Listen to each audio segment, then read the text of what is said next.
So మన భారతదేశ reserve bank కూడా అందరికీ ఆ ఫెసిలిటీ ఉండాలి కదండి. వెళ్ళి కానీ స్మగ్లింగ్ మీరు ఇంతకుముందు కడుపు లోపల క్యాప్సూల్స్ రూపంలో ఎక్కడి నుంచో లోపల ఇలా రకరకాల రూపంలో మనల్ని స్మగ్లింగ్ చేస్తారే, ఇప్పుడు ఇంకింత పెరుగుద్దేమో ఇట్లాంటి నిర్ణయాల వల్ల నాకు తెలియదు కదండి కదా.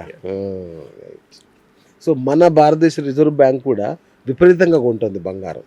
అంటే మన దేశ ఆర్థిక భద్రతకు ఇది అవసరమా అంటే జస్ట్ సామాన్యులకు అర్థమయ్యేలాగా చెప్పండి. ఖచ్చితంగానండి. గోల్డ్ అనేది ఒక ఇన్సూరెన్స్ అండి. అంటే మనకి గోల్డ్ అనేది ఇన్వెస్ట్మెంట్ గా చూడకూడదండి. ఓకే, ఎందుకంటే దీన్ని ఒక మనం ఇన్సూరెన్స్ గా చూస్తాం. అంటే ఎప్పుడైతే మన కరెన్సీ డిప్రిషియేట్ అవుతుందో, మనకి ఎమర్జెన్సీ కండిషన్ వస్తుందో, ఈ గోల్డ్ అనేది ఎక్కడైనా ట్రేడబుల్ కదండి. అవును, గోల్డ్ అనేది కన్జంప్షన్. అవును. ఇప్పుడు మీరు ఇలా మీరు ఒక మాట చెప్పండి. షేర్లు ఉన్నాయండి, షేర్ మార్కెట్లో ఇప్పుడు మనం షేర్ల గురించి కూడా చాలాసార్లు మాట్లాడాం.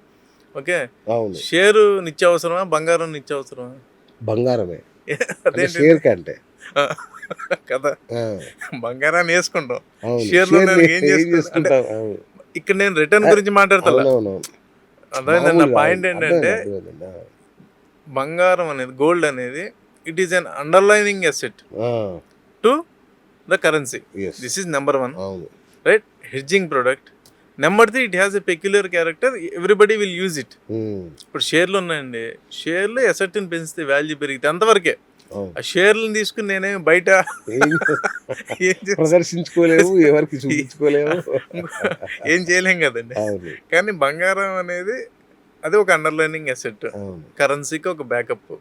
At the same time value అనేది ఏ కంట్రీకి వెళ్ళినా అది చలామణి అవుతుంది, ఏ భాష ఉన్నోడికి దగ్గరైనా చలామణి అవుతుంది, ఏ కరెన్సీ ఉన్నోడి దగ్గరైనా చలామణి అవుతుంది, యూనివర్సల్ గా అవుతుంది. And there is a consumption for this. దానికున్న పెక్యులర్ క్యారెక్టర్స్, అది రస్ట్ పట్టదు, దాన్ని ఎంత సన్నగైనా మనం చేయగలము.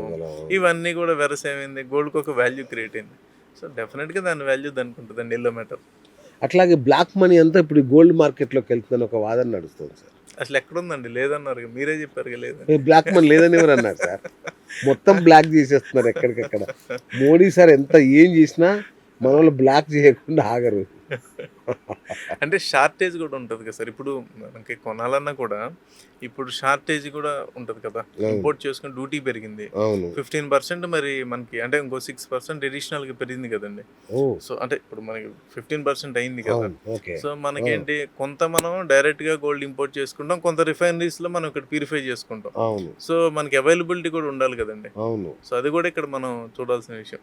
అంటే లార్జ్ స్కేల్ లో కొనాలంటే మనకి ఎంత షార్టేజ్ ఏమైనా ఉందా, అది కూడా పాయింట్ కదండి. ఓకే సార్, అట్లాగే ఇప్పుడు చూస్తే షేర్ మార్కెట్ హైలో ఉంది, గోల్డ్ మార్కెట్ హైలో ఉంది. అంటే ఇది మన ఇండియన్ ఎకానమీకి మంచా చెడా? ఇది రెండు ఒకేసారి ఈ స్థాయిలో హైలో ఉందంటే వాల్యూ పెరిగినట్టే కదా. అవును, మరి హ్యాపీయేగా. మీరు బంగారం కొనుక్కున్నారు, పెరిగితే మీరు హ్యాపీయేగా, షేర్లు పెరిగితే హ్యాపీయే కదా. మరి ఇంకా ధరలు పెరిగాయిగా. బంగారం ధర అంతంత పెరగడం అనేది, ఆల్ టైమ్ హైలో ఉండడం అనేది కొనుగోలుదారులకు కష్టమే కదా. కష్టం. ఇప్పుడు సామాన్యులు అంటే పెరగాల్సిన రేట్ లో కన్నా ఎక్కువ పెరిగింది. ఎగ్జాక్ట్లీ. 40,000ది 60,000కి వచ్చింది. అవును, 60,000 ఏం చేయాలి, ఒక 80,000 దగ్గర ఉండాలి. కానీ 60,000 వెళ్ళి 1,60,000 దగ్గర కూర్చుంది. చూడు ఎంత దారుణం. అది కొంచెం అబ్నార్మల్ గా పెరిగిందండి. అది కొంచెం ఉండడం అనేది కొంత ఇబ్బంది కదా, బయర్స్ కి డిఫికల్టీ అండి. రైట్. ఇప్పుడు బంగారం మీరు అన్నట్టుగా బంగారం కొనడం అనేది మన ఎమోషన్స్లో ఒక భాగం, మన ఇండియన్ ట్రెడిషన్లో కూడా. సో దీన్ని క్యాష్ చేసుకుంటున్నారా ఇది కార్పొరేట్స్? అంటే లేనిపోని ధర దీనికి హైప్ క్రియేట్ చేస్తున్నారా? లేదండి, అలా ఏమి ఉండదండి. ఎందుకంటే ఇది ఇంటర్నేషనల్ మార్కెట్ తో సంబంధించింది కదండి. మన వాళ్ళు హైపే ఉంది. మనకి ఎవ్రీ ఫ్యామిలీ కూడా మనం ఇంటెన్షనల్ గానే కొంటాం కదండి గోల్డ్.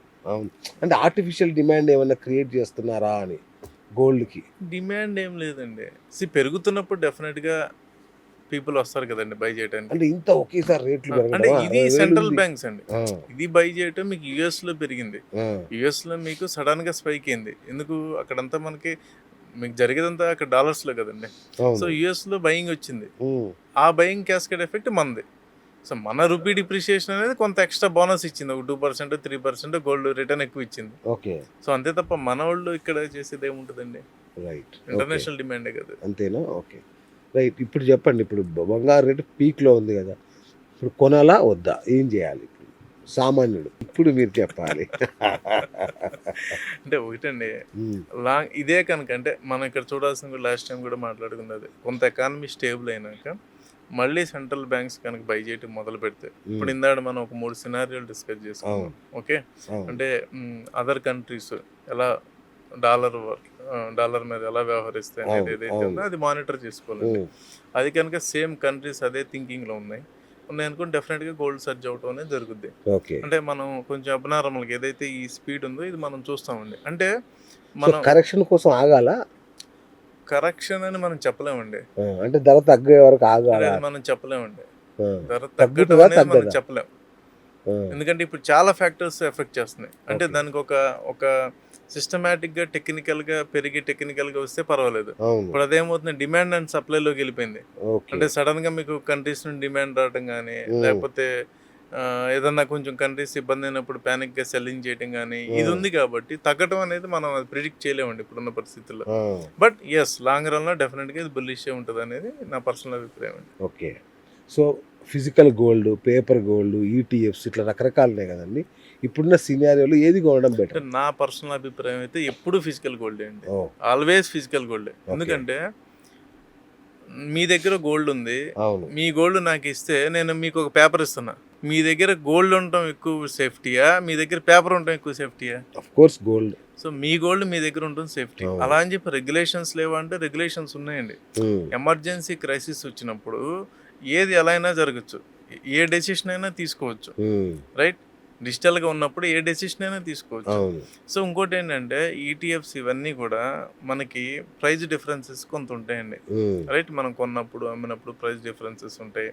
మనం కీప్ చేస్తున్నందుకు కొంత దానికి మెయింటెనెన్స్ ఛార్జెస్ ఉంటాయి. రెండోది ఏంటంటే మనం ఎవరి దగ్గర పెట్టి మనం ఒక టోకెన్ తీసుకుంటున్నాం. ఓకే. మన గోల్డ్ మన రియల్ అసెట్, అది గోల్డ్ ఫిజికల్గా ఉన్నదే అసెట్ కదండి. Of course. దాన్ని తీసుకెళ్ళి మీరు ఎక్కడో పెట్టి and you are taking some token అవును. Or some paper. సో దీనికన్నా ఎప్పుడు కూడా మన గోల్డ్ మన కంట్రోల్లో ఉండటం మంచిదండి. సో అంటే మీరు ఎలక్ట్రానిక్గా ఈరోజు ఎన్ఎస్సి ఇచ్చింది కొనుక్కోవచ్చు. అంటే మీరు ఒక టైం ఫ్రేమ్ వరకు నేను అక్యుములేట్ చేసుకుందాం అనుకున్నారు. అవును. ఎన్ఎస్సి ఏం చేసింది, డిజిటల్గా కొనుక్కోండి, బాండ్ ఇస్తాం, మీరు ఎప్పుడు కావాలంటే అప్పుడు మేము ఫిజికల్ డెలివరీ ఇస్తాం. వెరాజ్ ఈటీఎఫ్ ఫిజికల్ డెలివరీ ఇవ్వవు కదా.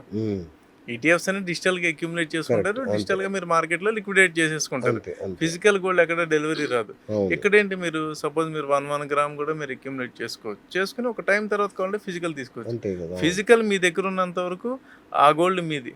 అంటే Kings అక్కడ అంతే ఉంటే కదా. మనది కాదని కాదు, అదేనండి. కంట్రోల్ ఆఫ్ ఎంతైనా, గోల్డ్ అనేది yes. మన దగ్గర ఉంటుందండి. అవును, అవును. అందుకని ఎప్పుడు కూడా ఫిజికల్గా కొనుక్కోవాలి. ఇంకోటి మనం ఏంటి అంటే జనరల్గా బిస్కెట్లు కొనుక్కునే వాళ్ళు తక్కువ కదండి. అవును. నార్మల్గా మనం ఏంటి ఆర్నమెంట్స్ చేయించుకుంటాం అవును. కానీ పిల్లలకి. సార్ ఇక్కడ ఒక ప్రశ్న అడగాలి. ఇప్పుడు ఆర్నమెంట్ చేసుకుంటే దాదాపు 20-30% దాకా ఈ తరుగు అని, మేకింగ్ ఛార్జెస్ అని గొడవ ఇదే ఎక్కువ ఉంది గోల్డ్ ప్రైస్లో. దాని బదులు ఈ డాలర్స్ రూపంలో లేదంటే కాయిన్స్ రూపంలో కొనుక్కోవడం బెటరా? అదేండి నేనేం కాయిన్స్ అని ఇక్కడ ఒకటండి, మనకి కాయిన్స్ ఎందుకు తీసుకుంటాం, పిల్లల పెళ్ళిళ్ళకి వచ్చింది. అవును. సపోజ్ ఆడపిల్లలు పుట్టారు, అవును. రైట్, అవును. ఒక 3 ఏళ్ళకో 4 ఏళ్ళకో మనం గోల్డ్ అక్యుములేట్ చేయడం మొదలు అవును. పెట్టాం అనుకో అవును. చిన్నగా. అవును. అలా పెళ్లి టైంకి ఒక మినిమం వాళ్ళకి కావాల్సింది Yes. మనం ఇవ్వటం అనేది మన ఆలోచన. అవును. సో మనం ఏంటి, ఇక్కడ ఉన్న ఛాలెంజ్ ఏంటి, మన మోడల్స్ ప్రకారమే అప్పుడు మోడల్స్ ఉండకపోవచ్చు. రైట్, మనకు నచ్చిన మోడల్స్ నెక్స్ట్ జనరేషన్ వాళ్ళకి నచ్చకపోవచ్చు. నచ్చాలని కూడా లేదు, లేదు. నచ్చవు కూడా. అవును. సో అప్పుడేమవుతుంది, ఇప్పుడు మనం కొన్నప్పుడు మేకింగ్ ఛార్జెస్ సరే మనం బార్గెన్ చేసి అటు చేసి ఇటు చేసి 16%కి తీసుకొచ్చాం అనుకోండి, రేపొద్దున మళ్ళీ చేపించినప్పుడు అది మళ్ళీ ఇంకొక 18% 20% మారచ్చు. సో ఈ మేకింగ్ ఛార్జెస్ అవాయిడ్ చేయడం కోసం మనం ఏం చేస్తారు, కాయిన్స్ రూపంలో మనం కొనుక్కుంటాం, అక్యుములేట్ చేసుకుని జస్ట్ ఎక్స్చేంజ్ ఇచ్చేస్తాం ఆ ప్రైస్కి, మనకి అప్పుడు తగ్గుద్ది అనేది. అయితే మీరు అనొచ్చు కాయిన్ కూడా మేకింగ్ ఛార్జ్ ఉంటుంది అంటారు, కాయిన్ కూడా వేస్తారు.